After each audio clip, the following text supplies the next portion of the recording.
Hi everyone, आप सभी का स्वागत है हमारे इस अमेजिंग से लेक्चर में। और उम्मीद डिजिटल एकेडमी में आज हम आप लोगों को 80 ऑब्जेक्टिव 80 ऑब्जेक्टिव कराएंगे, वो भी साइंस का और फुल ब्रिलियंट ब्रिलियंट का जो मॉडल पेपर है उसके हिसाब से उसी का पूरा क्वेश्चन है। तो आप लोग हमारे इस वीडियो में जुड़े और हम आप लोगों को तमाम क्वेश्चन कराएंगे, जिसमें हमारा पहला सवाल है, प्रकाश के प्रवर्तन के कितने नियम है? 2, 3, 7, 4। तो प्रकाश के प्रवर्तन के 2 नियम है। निर्वात में प्रकाश की चाल कैसी होती है? तो निर्वात में प्रकाश की चाल 3 × 10⁸ मिली सेकेंड होती है। अगला सवाल है, प्रकाश की चाल सबसे अधिक किस में होती है? तो प्रकाश की चाल सबसे अधिक निर्वात में होती है। प्रकाश की चाल सबसे अधिक निर्वात में होती है। चौथा सवाल है, प्रकाश किस प्रकार की तरंग है? तो प्रकाश अनुदैर्घ्य तरंग है, यांत्रिक तंत्र है, विद्युत चुम्बकीय तंत्र है, ध्वनि तरंग है। तो प्रकाश विद्युत चुम्बकीय तरंग है। पांचवा सवाल है, किसी कार के अग्रदीप में प्रयुक्त दर्पण होता है बाइफोकल दर्पण, समतल दर्पण, उत्तल दर्पण। तो किसी कार के अग्रदीप में प्रयुक्त दर्पण होता है वो अवतल दर्पण होता है। छठा सवाल है, काल्पनिक प्रतिबिंब होता है उल्टा और सीधा दोनों, इनमें से कोई नहीं। तो काल्पनिक प्रतिबिंब हमेशा सीधा होता है। सातवां सवाल है, किसी लेंस द्वारा उत्पन्न आवर्धन का ऐसा मात्रक होता है मात्रक विहीन, जूल, न्यूटन, इनमें से कोई नहीं। तो किसी लेंस से द्वारा उत्पन्न आवर्धन का ऐसा ही मात्रक होता है मात्रक विहीन। आठवां सवाल है, किस का अपवर्तनांक सबसे अधिक होता है? पानी का, हीरे का, दोनों का, इनमें से कोई नहीं। तो सबसे ज्यादा अपवर्तनांक हीरे का होता है। किस लेंस को अपसारी लेंस कहते हैं? नौवां सवाल है, अवतल लेंस को, समतल लेंस को, उत्तल लेंस को, अपसारी लेंस को। तो उत्तल लेंस को अपसारी लेंस कहते हैं। 10वां सवाल है, शब्दकोश के छोटे अक्षरों को पढ़ने के लिए किस लेंस का उपयोग करना पसंद करेंगे? तो 20 सेंटीमीटर वाले उत्तल लेंस का 3 सेंटीमीटर वाले समतल लेंस का 5 सेंटीमीटर उत्तल लेंस का 5 सेंटीमीटर वाले वो अवतल लेंस का। तो इसका आंसर हो जाएगा सबसे बेस्ट छोटे सब अक्षरों को पढ़ने के लिए 5 सेंटीमीटर वाले उत्तल लेंस का प्रयोग किया जाता है। 11वां सवाल, एक उत्तल लेंस की फोकस दूरी 20 सेंटीमीटर, तो उसकी क्षमता क्या होगी? तो उसकी क्षमता 5 + 5 AD होगा। Answer B. 12वां सवाल है, दो लेंस संपर्क में P1 + 2D, PA + 1.5D तो समग्र शक्ति होगी। तो समग्र शक्ति होगी +5D + 3.5D + 3D + 1.5D।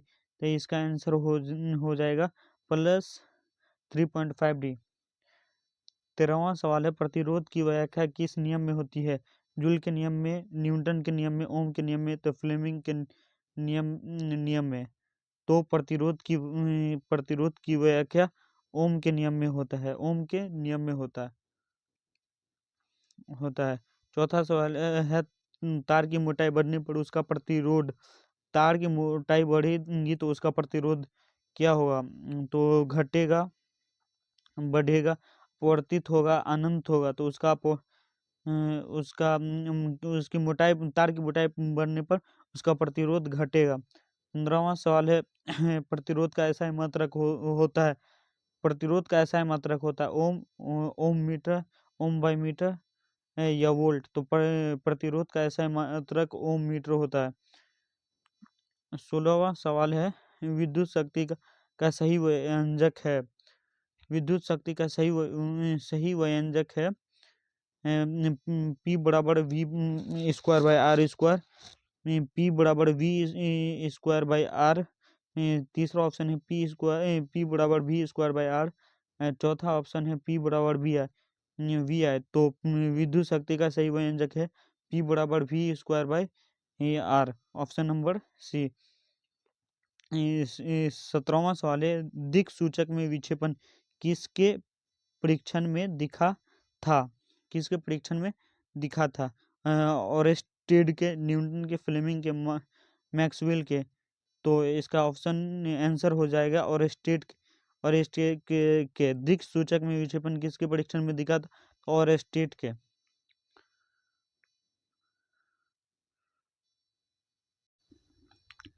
18वां सवाल है, पश्चिम की ओर विक्षेपित कोई धनावेशित कण किसी चुंबकीय क्षेत्र द्वारा उत्तर की ओर विक्षेपण हो जाता था। चुंबकीय क्षेत्र की दिशा क्या होगी? पश्चिम की ओर, पूर्व की दिशा में, अधोमुखी, ऊपरमुखी। तो इसका आंसर हो जाएगा ऊपरमुखी। 19वां सवाल है, परमाणु बम किस सिद्धांत पर कार्य करता है? नाभिकीय संलयन, नाभिकीय विखंडन, ऊर्जा संरक्षण, न्यूटन के तीसरे नियम पे। तो परमाणु बम नाभिकीय विखंडन पर कार्य करता है। परमाणु बम किस पे? तो नाभिकीय विखंडन पर कार्य करता है। 20वां सवाल है, निम्न में से कौन जैव मात्रा ऊर्जा के स्रोत का उदाहरण नहीं है? लकड़ी, गोबर, नाभिकीय ऊर्जा, जैव मात्रा। तो इसका आंसर हो जाएगा नाभिकीय ऊर्जा। 21वां सवाल है, ओम के नियम का गणितीय रूप है V बराबर आई आर, V बराबर आई आर स्क्वायर, V बराबर आई बाई आर। चौथा ऑप्शन है V बराबर आर बाई आर। तो इसका आंसर हो जाएगा V बराबर आई आर। 22वां सवाल है, विद्युत शक्ति का SI मात्रक है वोल्ट, वाट, ओम, न्यूटन। तो इसका आंसर हो जाएगा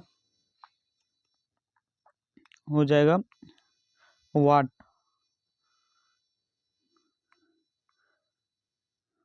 फ्लेमिंग के वाम हस्त नियम में अंगूठा किस दिशा की ओर संकेत करता है? बल की विपरीत दिशा में, बल की दिशा में, पूर्व की दिशा में, इनमें से कोई नहीं। तो हो जाएगा इसका आंसर बल की दिशा में। 24वां सवाल है, 24वां, विद्युत मोटर परिवर्तित होता है विद्युत ऊर्जा की यांत्रिक ऊर्जा में, यांत्रिक ऊर्जा को विद्युत ऊर्जा में, A, B दोनों। चौथा ऑप्शन है इनमें से कोई नहीं। तो विद्युत मोटर परिवर्तित होता है विद्युत ऊर्जा को यांत्रिक ऊर्जा में। 25वां सवाल है, विद्युत प्रेरण की खोज किसने की थी? एम्पियर ने, फ्लेमिंग ने, फैराडे ने, न्यूटन ने। तो विद्युत प्रेरण की खोज किसने की थी? फैराडे ने। जीवाश्म ईंधन का वास्तविक स्रोत है सूर्य, चंद्रमा, नाभिकीय संलयन, नाभिकीय विखंड। जीवाश्म ईंधन का वास्तविक स्रोत है सूर्य। जीवाश्म ईंधन का वास्तविक स्रोत क्या है? सूर्य। विद्युत आवेश की प्रवाह के दर को कहते हैं विद्युत धारा, विभवांतर, विद्युत वाहक बल, इनमें से सभी। तो इसका ऑप्शन आंसर हो जाएगा विद्युत धारा। विद्युत आवेश के प्रवाह की दर को विद्युत धारा कहते हैं। 28वां सवाल है, रासायनिक अभिक्रिया में भाग लेने वाले पदार्थ को क्या कहते हैं? प्रतिफल, अवक्षेप, अभिकारक, A, B दोनों। तो रासायनिक अभिक्रिया में भाग लेने वाले पदार्थ को अभिकारक कहा जाता है। रासायनिक अभिक्रिया को दर्शाया जाता है सांकेतिक समीकरण के द्वारा, रासायनिक समीकरण के द्वारा, तीर के निशान द्वारा, इनमें से सभी। तो रासायनिक अभिक्रिया को रासायनिक समीकरण के द्वारा दर्शाया जाता है। ऐसी रासायनिक अभिक्रिया जिसमें दो या दो से अधिक पदार्थ परस्पर संयोग करके एक नई पदार्थ का निर्माण करते हैं कहलाता है वियोजन अभिक्रिया, विस्थापन अभिक्रिया, संयोजन अभिक्रिया, एकल विस्थापन अभिक्रिया। तो इसे संयोजन अभिक्रिया कहा जाता है। 31वां सवाल है, निम्नांकित यौगिकों में कौन दुर्बल अम्ल है? HCl, CH3, COOH। तीसरा ऑप्शन है H2SO4। चौथा है HNO3, तो इसका आंसर हो जाएगा CH3COOH। 32वां सवाल है श्वसन कौन सी क्रिया है? ऊष्माक्षेपी, ऊष्माशोषी, विस्थापन, रेडॉक्स। तो श्वसन ऊष्माक्षेपी अभिक्रिया है। जल के एक अणु में हाइड्रोजन एवं ऑक्सीजन के परमाणु की संख्या का अनुपात होता है 2:1, 1:2, 3:2, 2:3। तो जल और हाइड्रोजन के ऑक्सीजन के परमाणु की अनुपात होता है 2:1। नींबू तथा संतरा में पाया जाता है एसिटिक अम्ल, मौलिक अम्ल, एसिट्रिक अम्ल, लैक्टिक अम्ल। तो नींबू तथा संतरा में एसिट्रिक अम्ल पाया जाता है। लाल 35वां सवाल, लाल लिटमस पत्र को कौन नीला कर देता है? क्षार, अमर, लवण, इनमें से कोई नहीं। तो लाल लिटमस पत्र को क्षार नीला कर देता है। लाल लिटमस पत्र को क्षार नीला कर देता है।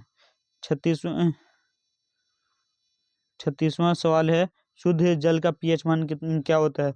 शुद्ध जल का पीएच मान 7 होता है। बेकिंग पाउडर का अवयव सोडियम बाइकार्बोनेट का दूसरा अवयव क्या है? टार्टिक अम्ल, सल्फ्यूरिक अम्ल, ऑक्सैलिक अम्ल, मौलिक अम्ल।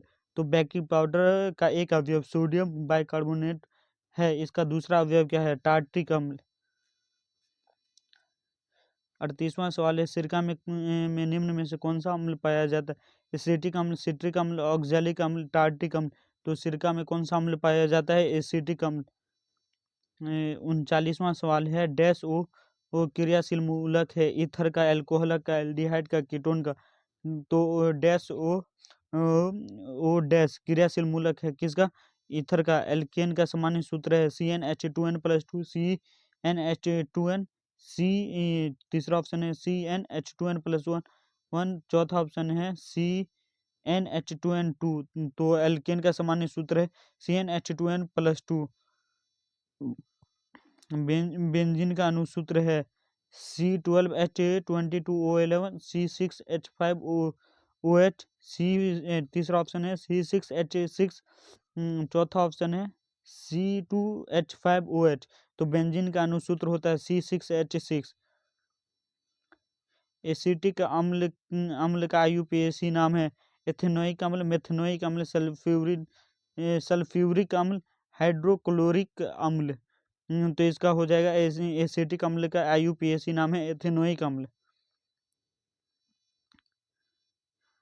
कार्बन का शुद्धतम रूप है हीरा, ग्रेफाइट, कोयला, फुलेरीन। कार्बन का शुद्धतम रूप है हीरा। 44वां सवाल है कौन सी धातु कमरे के ताप मान पर द्रव अवस्था में आ जाती है? सोडियम, पारा, कार्बन, कॉपर। तो कौन सी धातु कमरे के ताप पर द्रव अवस्था में आ जाता है? तो पारा। 45वां सवाल है सबसे तन्य धातु कौन सी है? सोना, चांदी, हीरा, कॉपर। तो सबसे तन्य धातु है सबसे तन्य धातु है सोना। 46वां सवाल है इनको किस धातु को चाकू से काटा जा सकता है? सोडियम, पोटेशियम, लिथियम, ये सभी। तो सोडियम को भी चाकू से काटा जा सकता है, पोटेशियम को भी, लिथियम को। तो इसका आंसर हो जाता है इनमें से सभी। 47वां सवाल है जिस खनिज में प्रचुर मात्रा में धातु विद्यमान हो कहलाते हैं भर्जन, गैंग, अयस्क, लवण।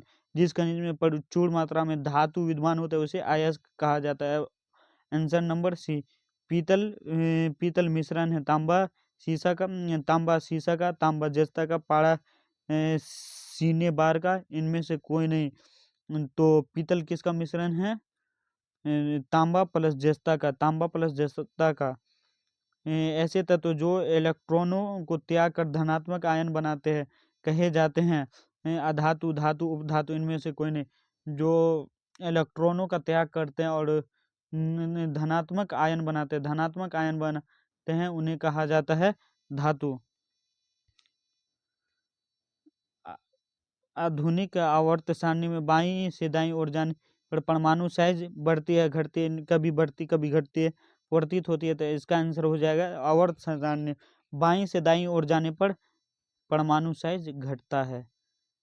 आवर्त सारणी में कुल कितने तत्वों की संख्या है? 112, 130, 108, 118। तो आंसर भी हो जाएगा 118। 52 नंबर सवाल है, आधुनिक आवर्त सारणी में वर्ग वन के तत्व को कहा जाता है? क्षारीय धातु, मृदा, क्षारीय धातु, उत्कृष्ट गैस, हैलोजेंस। तो आवर्त सारणी में वर्ग वन के तत्व को क्षारीय धातु कहा जाता है। प्लास्टर ऑफ पेरिस, पीओपी, उपयोग किस के लिए कहा जाता है? खिलौना बनाने में, मूर्ति बनाने में, भवन निर्माण, सजावट में, इनमें से सभी। तो पीओपी आप लोग घर में भी कराते होंगे, पीओपी जिससे घर में डिजाइन बनता है, उसी से मूर्ति भी बनता है और खिलौने भी बनते हैं। तो प्लास्टर ऑफ पेरिस, पीओपी सभी कामों में इस्तेमाल किया जाता है, ऑप्शन में जो सब दिया हुआ। 54 नंबर सवाल है, आधुनिक आवर्त सारणी में कुल कितने आवर्त है? 7, 8, 18। तो आधुनिक आवर्त सारणी में 7 आवर्त हैं। प्रकाश संश्लेषण अंगक है? हरित लवक, पत्ती, क्लोरोफिल, क्लोरोप्लास्ट। तो प्रकाश संश्लेषक अंगक है पत्ती। 56 वायुमंडल में कार्बन डाइऑक्साइड का प्रतिशत है? 0.02%। दूसरा ऑप्शन है 0.5%, तीसरा ऑप्शन है 0.03%, चौथा ऑप्शन है 0.05%। तो इसका आंसर हो जाएगा वायुमंडल में कार्बन डाइऑक्साइड 0.03% है।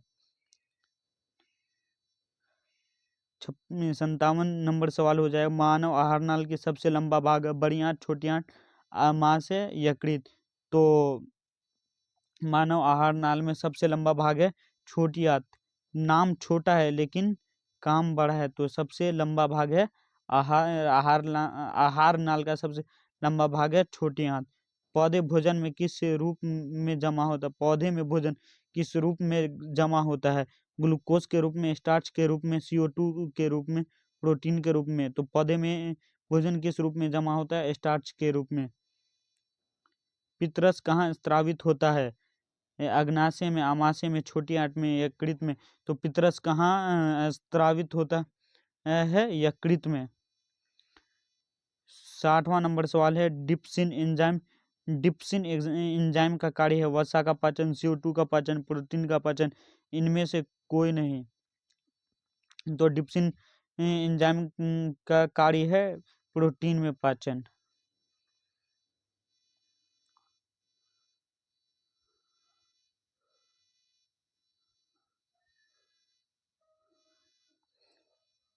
इकसठ नंबर सवाल है, स्वपोषी पोषण के लिए आवश्यक है? पर्णहरित, सूर्य का प्रकाश, कार्बन डाइऑक्साइड, उपयुक्त सभी। तो स्वपोषी पोषण के लिए पर्णहरित, सूर्य का प्रकाश, कार्बन डाइऑक्साइड सभी की जरूरत है। तो इसका आंसर हो जाएगा उपयुक्त सभी। 62 नंबर सवाल है, प्रकाश संश्लेषण की क्रिया में ऑक्सीजन बाहर निकलता है? जल से, भोजन से, मिट्टी से, जड़ से।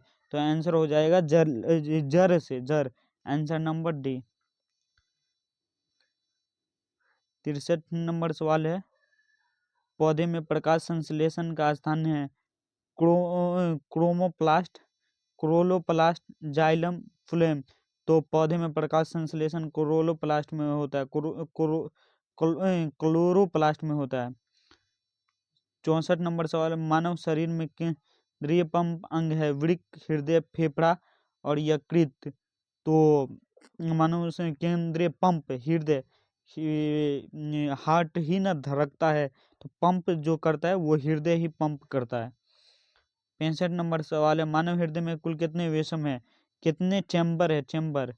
मानव हृदय में कितने चैम्बर है? टोटल 4 चैम्बर है। मानव हृदय में टोटल 4 चैम्बर है। तिलचट्टा में कितने जोड़े श्वसन रंध्र पाए जाते हैं? तिलचट्टा में 10, 5, 9, 8। तो तिलचट्टा में टोटल 10 श्वसन रंध्र पाए जाते हैं। 67 नंबर सवाल है, मानव हृदय घिरा होता है? जाइलम से, पेरिकार्डियम से, फ्लोएम से, प्लाज्मा से। तो मानव हृदय घिरा किससे होता है? पेरिकार्डियम से। 68 नंबर सवाल है, ऑक्सीजन का वाहक कौन है? WBC, प्लेटलेट्स, रक्त विमाणु, हीमोग्लोबिन। तो ऑक्सीजन का वाहक है हीमोग्लोबिन। हीमोग्लोबिन की कमी से कौन सा रोग होता है? हीमोग्लोबिन के कारण से एनीमिया, घेंघा, तौंधी, बेरी। तो हीमोग्लोबिन के कारण से एनीमिया होता है। 70 नंबर सवाल है, कौन पुनरुद्भवन का उदाहरण है? हाइड्रा, अमीबा, स्पाइरो, गैरा, इनमें से कोई नहीं। तो पुनरुद्भवन का उदाहरण है हाइड्रा। निम्न में से कौन एक लिंगी पुष्प है? गुलहर पुष्प, पपीता, गुलाब, सरसों। तो एक लिंग वाला पुष्प मतलब फूल कौन है? तो पपीता है। 71 नंबर 71 नंबर 71 हो गया। 72 नंबर सवाल है, बीज विकसित होता है अंडाशय में, एथनर्स में, बीजांड में, स्त्री कैंसर में। तो बीज विकसित होता है बीजांड में। 73 नंबर सवाल है, अनुवांशिकी का पिता किसे कहा जाता है? Gregor John Mendel, Charles Darwin, Herald euro, इनमें से कोई नहीं। तो अनुवांशिकी का पिता ग्रेगर जॉन मेंडल को कहा जाता है। शुद्ध बौने पौधे को दर्शाया जाता है। बौना पौधा मतलब छोटे पौधे को स्मॉल टी से दर्शाया जाता है, और बड़े पौधे को कैपिटल टी से दर्शाया जाता है। तो शुद्ध बौने पौधे को दर्शाया जाता है स्मॉल टी से। आंसर नंबर सी, शुद्ध लंबे पौधे को दर्शाया जाता है कैपिटल डबल टी से दर्शाया जाता है। 76 नंबर सवाल है एक संकर संकरण लक्षण प्रारूप अनुपात है? 2:3, 3:1, 1:3, एक चौथा आंसर ऑप्शन है 1:2:1। तो इसका आंसर हो जाएगा संकर संकरण लक्षण प्रारूप का अनुपात 3:1 है। मेंडल का प्रथम नियम क्या कहलाता है? प्रथम नियम क्या कहलाता है? पृथक्करण का नियम, प्रभाविता का नियम, स्वतंत्र अपविहन का नियम, इनमें से कोई नहीं। तो मेंडल का प्रथम नियम क्या कहलाता है? पृथक्करण का नियम। और 78वां सवाल है प्राकृतिक चुनाव द्वारा जीवों के विकास का सिद्धांत डार्विन की